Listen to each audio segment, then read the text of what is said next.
The wild part is you were graded on myths like they were facts.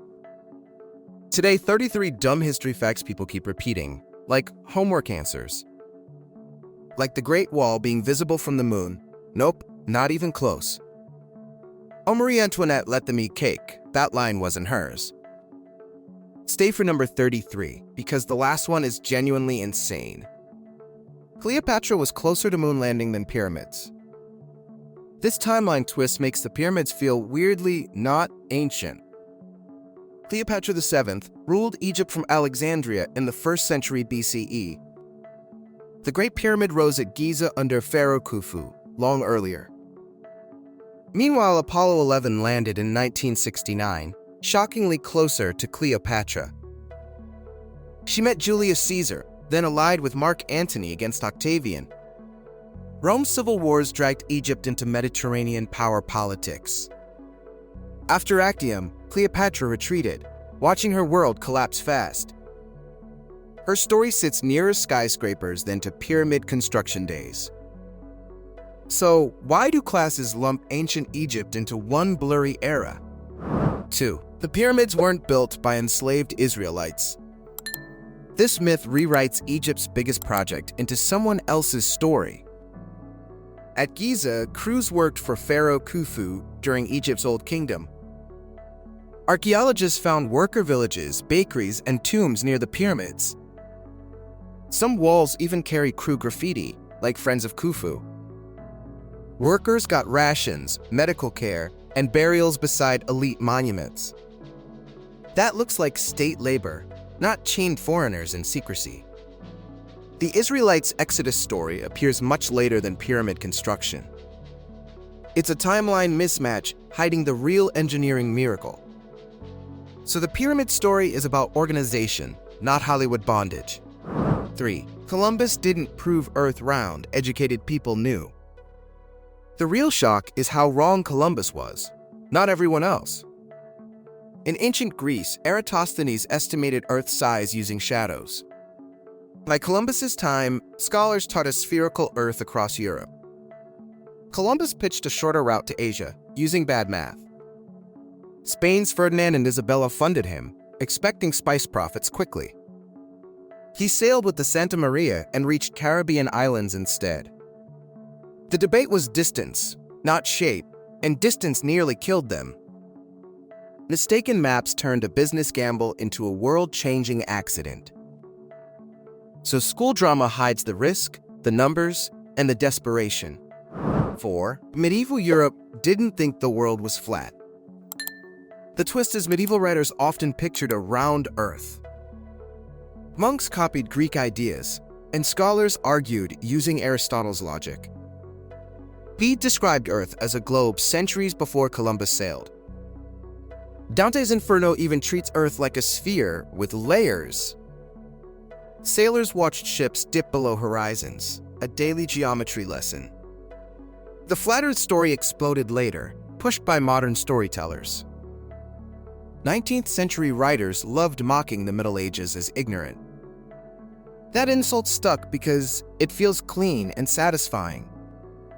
But history is messy, and medieval people noticed the sky. 5. Vikings didn't wear horned helmets into battle. Those horns are iconic, and that's exactly the problem. Real Viking Age helmets were practical, built for cutting blows. The famous horned look comes from 19th century costume designers. Wagner's operas helped, putting huge horns on Norse characters. Archaeology found a complete Viking helmet at Germanbu in Norway. It has no horns, just solid iron and a nasal guard. Horns would snag shields, ropes, and weapons in close fighting. So the stereotype is theater, not the raids at Lindisfarne.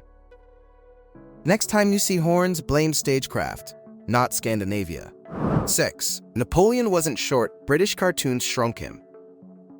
Napoleon's height became a punchline that still won't die. French records use different units, confusing English readers and rivals. He stood about average for Frenchmen of his era. But London cartoonists drew him tiny beside giant British soldiers. His Imperial Guard were tall, making him look smaller in photos. At Austerlitz and Jena, he towered politically, not physically. Enemies love an easy insult, especially when wars drag on. The myth stuck because it feels like explaining his ambition. Yet the real story is propaganda, measurements, and bruised pride. 7. Marie Antoinette never said let them eat cake. That line made her sound cruel, and it worked perfectly.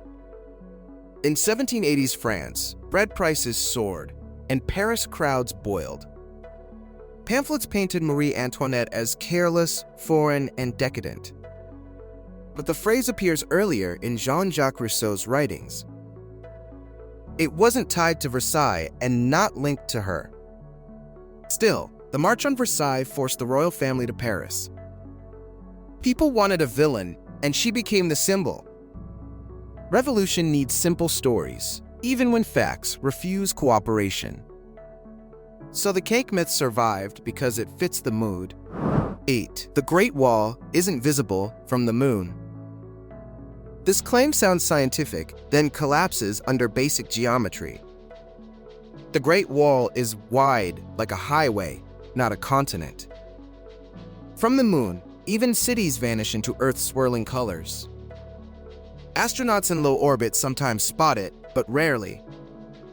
Clouds, shadows, and desert colors make it nearly impossible. The myth spread through trivia books and classroom posters for decades. It feels right because the wall feels impossibly gigantic. But space doesn't care about feelings, only angles and contrast. So the wall stays famous on Earth, not from the moon. 9. Einstein didn't fail math class. That's a myth. This story comforts students, but it mangles Einstein's actual schooling. In Switzerland, grading systems changed, making old report cards confusing. As a teen, Einstein mastered algebra and calculus unusually early. Teachers complained about his attitude, not his math ability. He failed an entrance exam once, but aced mathematics sections. He later studied at the Swiss Federal Polytechnic in Zurich. The myth spread because genius plus failure makes a cute arc. Real life was steadier, with boredom, rebellion, and obsession. So don't blame math, blame paperwork, and lazy storytelling. 10. Paul Revere wasn't the only midnight rider. The warning spread because many riders moved, not one hero. In 1775 Massachusetts, Joseph Warren sent multiple messengers into darkness. Paul Revere rode from Boston toward Lexington with urgent news. William Dawes took another route, dodging British patrols differently. They met Samuel Prescott, who pushed onward after Revere's capture. Revere was stopped near Lincoln, and his horse was taken. Prescott reached Concord, and the alarm rained through towns fast. Long before sunrise, militia were forming lines on village greens. So the legend shrinks a network into one dramatic name. 11. George Washington didn't have wooden teeth. The truth is stranger, and honestly a little horrifying. George Washington suffered tooth loss long before he reached the presidency. Dentists built dentures from ivory, metal springs, and human teeth. Some teeth likely came from enslaved people at Mount Vernon. The contraption hurt, changed his face, and made speeches difficult. He still sat for portraits, forcing a tight, tense expression. Wood would warp and rot, making it a terrible denture. The wooden myth stuck because it sounds simple and clean. But Washington's mouth was a painful engineering project every day. 12. Betsy Ross probably didn't sew the first flag. One family story became national history almost by accident. The tale says George Washington visited Betsy Ross in Philadelphia. Supposedly he asked for a flag, and she showed a star trick.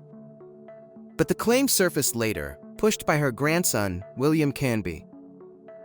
No official record confirms that famous meeting ever happened. Other Philadelphia seamstresses made flags, and Congress kept few receipts. Early flags varied wildly, with stripes and stars in many layouts. The raw story won because it's tidy, domestic, and patriotic. History rarely comes that neatly stitched, even when we want it. 13. The Declaration wasn't signed all at once on July 4th. America's favorite birthday scene is basically a time-compressed montage. Congress approved the Declaration in Philadelphia around early July 1776. Printers rushed copies, and towns read them aloud quickly. Most signatures happened later, on a parchment prepared for signing. John Hancock signed large, making his name a visual legend. Some delegates weren't present, and others added names weeks afterward. That delay mattered, because signing meant treason if Britain won. So people hesitated, traveled, and waited for political cover. The drama was spread out, not one perfect pen drop moment. 14. Pilgrims didn't dress in all black with buckles. If you picture shiny buckles, you're seeing later costume imagination. In 1620s Plymouth, clothing was wool, linen, and practical layers. Dyes were expensive, so most colors were browns, greens, and grays. Buckles existed, but buttons and laces were far more common. The black hat look came from paintings made long afterward. Artists wanted clear symbols, so they simplified Puritans into uniforms. Real settlers repaired clothes constantly, using patches and hand-me-downs. Life was mud, smoke, and weather, not neat portraits. So the pilgrim outfit is basically propaganda for a holiday. 15. Thanksgiving wasn't America's first big feast day. The famous meal wasn't the first, and it wasn't one thing. In 1621 Plymouth, the Wampanoag under Massasoit joined colonists outside. They ate venison and local foods, but menus were never fixed. Earlier Thanksgivings happened in Spanish Florida and English Virginia settlements. Some were religious services, not harvest parties with friendly smiles. Native alliances were tense, shaped by disease and power shifts. Later Americans turned one event into a national tradition. Sarah Josepha Hale pushed hard, and Lincoln later made it official. So the story grew, edited like leftovers into a new meal. 16. The Salem witches were hanged, not burned. The Salem Panic ended with ropes, courts, and terrible paperwork. In 1692 Massachusetts, accusations spread from girls to neighbors rapidly. Judges in Salem accepted spectral evidence, basically dream testimony.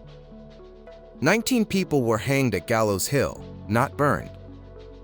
Giles Corey was pressed with stones for refusing to plead. The trials paused after public outrage and governor intervention.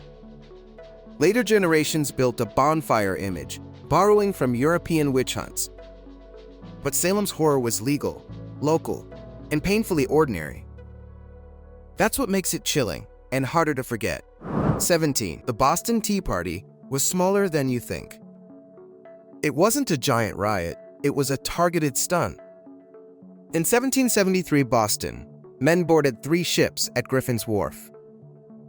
They disguised as Mohawk, opened chests, and dumped tea quietly. No shots fired, and they tried not to hurt crewmen. They even replaced a broken padlock, keeping the message precise.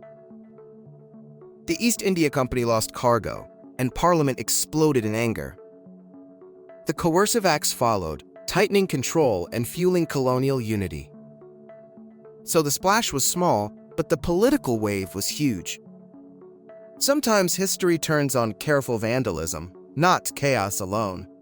18. Bloody Mary Tudor wasn't England's worst monarch. Her nickname stuck, but the story is more complicated than that. Mary I ruled England in the mid-16th century turmoil. She tried restoring Catholicism, and Protestants were burned as heretics. But her father Henry VIII executed thousands through law and force.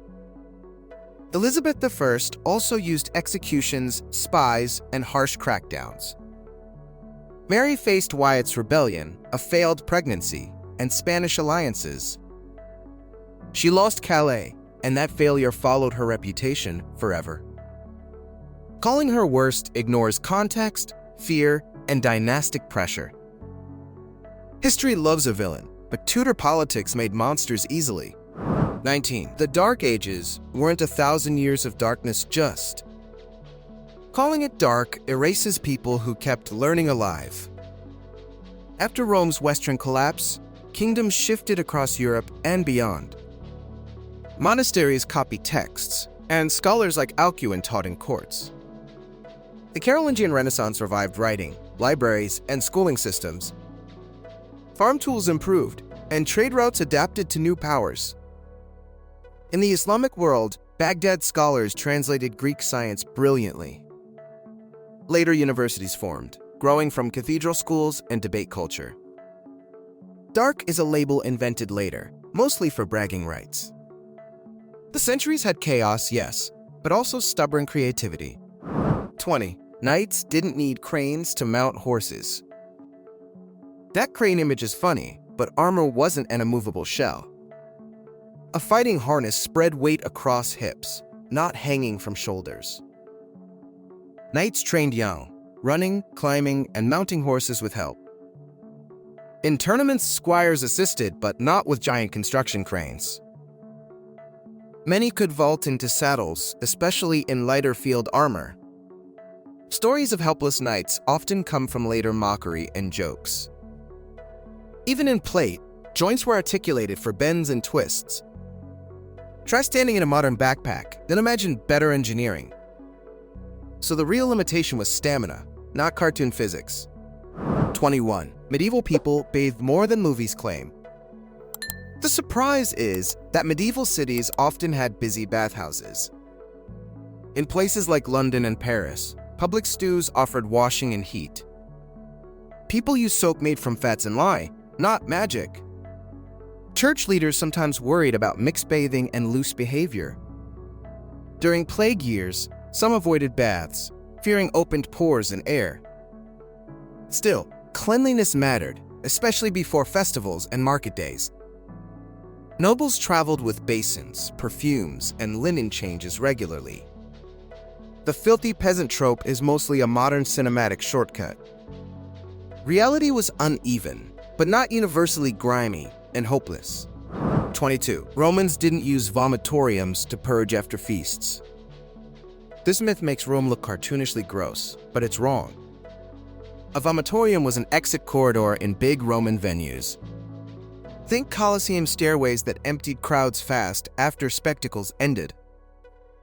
The word suggests vomiting, yet it's about people pouring outward. Roman writers mocked gluttony, so later readers filled in details. Some elites did overeat, but not in a named puke room. The purge story spread through modern slang, not ancient architecture. Once the image sticks, it's hard to unsee it. But the real marvel was crowd control, not dinner disasters. 23. Gladiators didn't usually fight to the death. If every bout ended in death, the business would collapse fast. Gladiators were trained athletes, owned by a lanista and expensive. They fought in arenas like the Colosseum, under strict rules. A referee watched closely, ready to pause unfair blows. Crowds demanded blood sometimes, but mercy outcomes were common too. Sponsors wanted repeat stars, not constant replacements and funerals. Some matches were for show, using blunted weapons or drills. Still, deaths happened, especially for criminals or unlucky fighters. So the arena was brutal, yet also managed like entertainment. 24. The Library of Alexandria didn't burn in one night just. The library's legend dies because the loss was slow and messy. Alexandria's book collection spread across buildings, including the Mausoleum complex. During Julius Caesar's war in Egypt, fires damaged nearby storage. Later fighting under emperors like Aurelian battered the city again. The Serapeum, linked to books, was destroyed amid religious conflict. Scrolls decayed, budget shrank, and scholars drifted to safer cities. So there wasn't one villain with one torch on one night. It was a series of shocks, like waves eroding a coastline. And that makes the tragedy harder, because nobody stopped it. 25. Galileo wasn't tortured for saying Earth orbits the sun. The drama is real, but the dungeon fantasy usually isn't. In 1633 Rome, Galileo faced the Inquisition over heliocentrism claims. He had powerful enemies, plus friends, inside the church hierarchy. After interrogation, he recanted and was sentenced to house arrest. He lived at Arcetri near Florence, still writing and thinking quietly. His dialogue book was banned, and his reputation became a warning. Europe's science world watched, learning how politics can bend truth. Galileo lost freedom, not fingers, yet the pressure was crushing. So, the lesson is power, not medieval torture gadgets. 26. Magellan didn't circumnavigate the globe, his crew did. The voyage changed maps, but Magellan never saw the finish. In 1519, Ferdinand Magellan sailed for Spain, seeking Western spices. He crossed the Atlantic, then threaded the strait bearing his name. In the Philippines, at Mactan, he was killed in fighting. The crew splintered, burned ships, and struggled across the Pacific. Juan Sebastián Elcano took command and pushed toward home desperately. Only the Victoria returned to Spain, battered and nearly empty. That return proved circumnavigation, and it proved survival is luck. So Magellan launched the story, but Elcano closed the circle. 27. The Founding Fathers weren't all elderly, white-haired men. The revolution was led by plenty of young adults, not only elders. In the 1770s, Alexander Hamilton was a fierce 20-something officer. James Madison was young, building arguments like a quiet machine. Thomas Jefferson drafted words in his early 30s in Philadelphia. Meanwhile, Benjamin Franklin was older, using charm and diplomacy in France. The age mix mattered, because risk feels different at 25. Youth pushed bold moves, while older leaders feared chaos and collapse. Paintings later added wigs and gravitas, aging everyone in memory. But the founding era was energetic, messy, and surprisingly youthful. 28. The Pony Express lasted only about 18 months. It feels like an era, but it was a brief sprint. In 1860, riders carried mail from St. Joseph to Sacramento fast. They used the mochila pouch, swapping horses at lonely stations. Storms, deserts, and raids made every run a high-stress gamble. Newspapers bragged, and Americans treated riders like frontier celebrities. Then telegraph lines reached the West, and speed jumped overnight. The company collapsed financially, despite the legend growing bigger. What survived was the image of endurance, not a stable business. So the Pony Express is a flashbulb moment, not a lifetime. 29. The Wild West was more tame than Hollywood shows. If movies were right, every street would be a battlefield. Towns like Dodge City had marshals, fines, and strict gun rules. Many cowtowns required visitors to check weapons with the sheriff.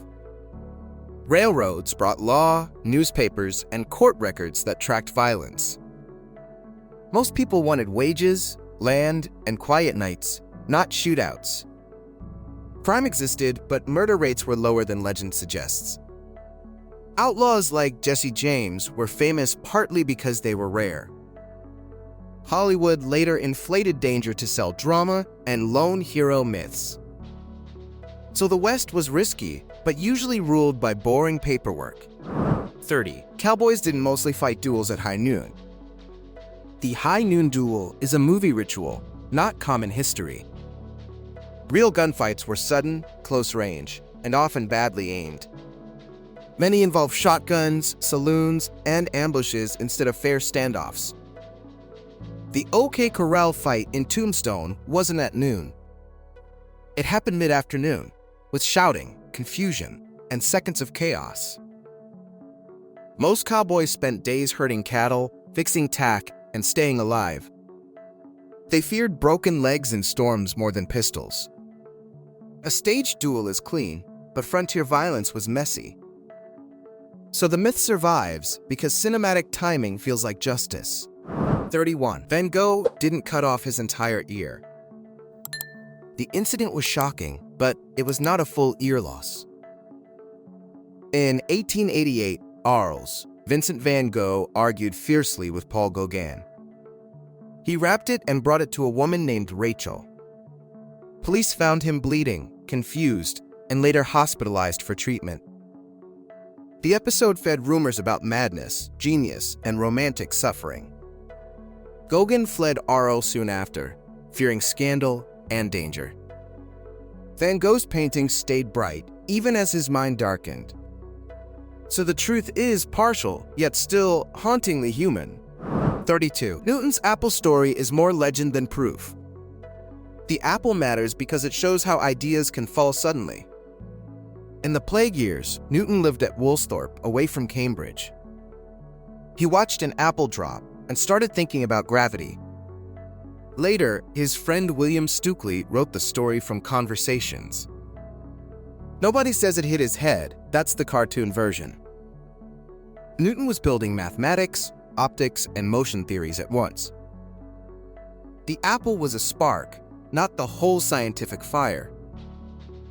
Stories love one moment because math is hard to film.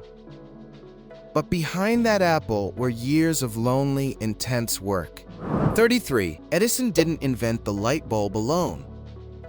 Innovation was a relay race, and Edison wasn't the first runner. Before Edison, inventors made electric lamps, but they burned out quickly. Joseph Swan in Britain built practical bulbs and lit buildings. Edison's Menlo Park team tested filaments for thousands of hours. Patents and lawsuits followed, then companies merged in uneasy compromise. So the bulb wasn't one genius, it was competing workshops. Even the power grid mattered, turning light into an everyday service. Edison marketed aggressively, which made his name the sticky label. So remember the lab crew, the rivals, and the messy teamwork.